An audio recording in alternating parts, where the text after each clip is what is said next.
के छोड़ दे मरे पगली आके छोड़ा मन कोई ना सुधरबा सुधर ना जा।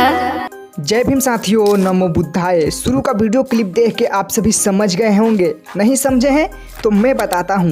दरअसल आप सभी के चहेते विकास राव का एनर्जी लेवल देखकर सारे भोजपुरी के सिंगर हिल गए हैं।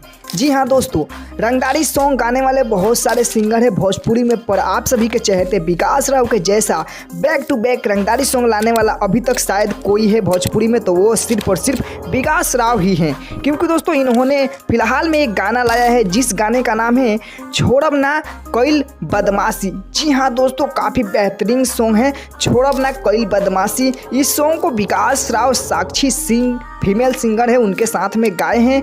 और दोस्तों इस गाने के राइटर हैं आर शायर। जी हाँ दोस्तों, आर शायर जी इस गाने को लिखे हैं और म्यूजिक दिए हैं विकास रोशन जी।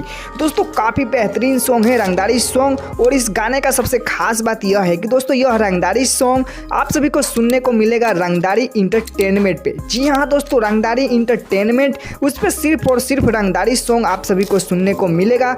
इस गाने में फिट में डांस करते हुए, एक्टिंग करते हुए आप सभी को दिख रही हैं आरती सिंह। जी हाँ दोस्तों, आरती सिंह काफ़ी बेहतरीन फिट में डांस करते हुए दिख रही हैं आप सभी को। एक्टिंग भी काफ़ी ज़बरदस्त की है विकास राव के साथ में। और विकास राव इस गाने में काफ़ी रंगदार टाइप के एक्टिंग करते हुए दिख रहे हैं। दोस्तों आप सभी स्क्रीन पे देख सकते हैं कि विकास राव कई सारे एंगलों से खींचा हुआ वीडियो इनको देख सकते हैं कि स्क्रीनशॉट लिया गया है, जो कि काफ़ी बेहतरीन लग रहा है। दोस्तों आप सभी करते हैं विकास राव का सपोर्ट, तो वीडियो को लाइक करके चैनल को सब्सक्राइब करिए, क्योंकि दोस्तों इस चैनल पर विकास राव से जुड़ी खबर मिलती रहती है।